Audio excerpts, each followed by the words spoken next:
पितृदोष का टारगेटेड वार। आखिर 10 भाइयों में से केवल आप ही क्यों हैं इसके निशाने पर। अक्सर परिवारों में एक अजीबोगरीब स्थिति देखने को मिलती है। एक भाई तरक्की की सीढ़ियां चढ़ रहा है, उसके बच्चे विदेशों में पढ़ रहे हैं और घर में खुशहाली है। वहीं उसी के सगे भाई के घर में बीमारी, आर्थिक तंगी और कलह का साया है। जब पीड़ित व्यक्ति किसी विद्वान के पास जाता है तो जवाब मिलता है, आपको भारी पितृदोष है। यहीं से एक बड़ा सवाल जन्म लेता है, अगर पूर्वज एक हैं तो दोष केवल एक ही व्यक्ति या परिवार पर क्यों? आखिर बाकी भाई बहन इस प्रभाव से मुक्त क्यों? इस अनसुलझे विषय पर आध्यात्मिक विशेषज्ञों और पितृदोष साधकों ने गहरे शोध के बाद कुछ चौंकाने वाले पैटर्न सामने रखे हैं। पहला है कुंडली का सूर्य, व्यक्तिगत कर्मों का आईना। ज्योतिष शास्त्र के अनुसार पितृदोष का सीधा संबंध कुंडली में सूर्य से है। यदि किसी व्यक्ति की कुंडली में सूर्य के साथ राहु केतु की युति है या राहु की दृष्टि सूर्य पर है तो ग्रहण योग बनता है।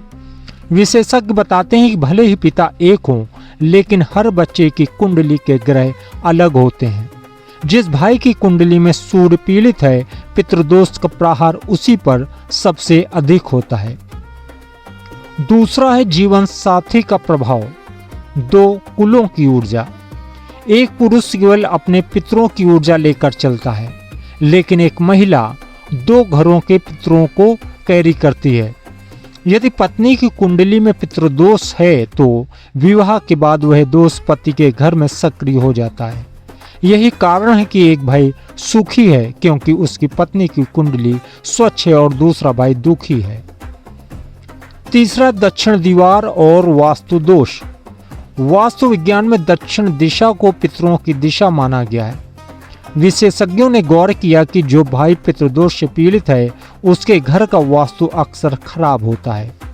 दक्षिण दिशा में भारीपन की कमी, गलत स्थान पर जल या अग्नि का होना छोटे से पितृदोष को 100 गुना अधिक बढ़ा देता है। सोशल मीडिया के अधूरे उपाय पड़े भारी।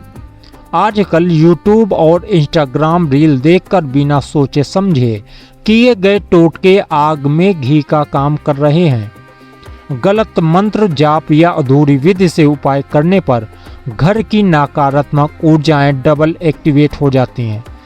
जो लोग बार बार प्रयोग बदलते हैं वे इस दोष के गहरे जाल में फंस जाते हैं। आध्यात्मिक पर्यटन और चौकियों के चक्कर।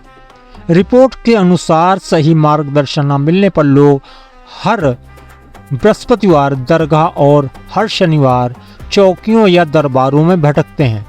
जैसे गलत डॉक्टर से इलाज कराने पर बुखार टाइफाइड बन जाता है, वैसे ही अलग अलग ऊर्जाओं के संपर्क में आने से साधारण पितृदोष कठोर हो जाता है, जिसके केवल उसी व्यक्ति की बर्बादी तय होती है जो भटक रहा है।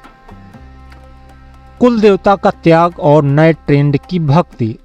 एक बड़ा कारण यह पाया गया है कि लोग अपने पारंपरिक कुल देवता की पूजा छोड़कर सोशल मीडिया के प्रभाव में आकर एक नए देवी देवताओं की शरण में चले जाते हैं।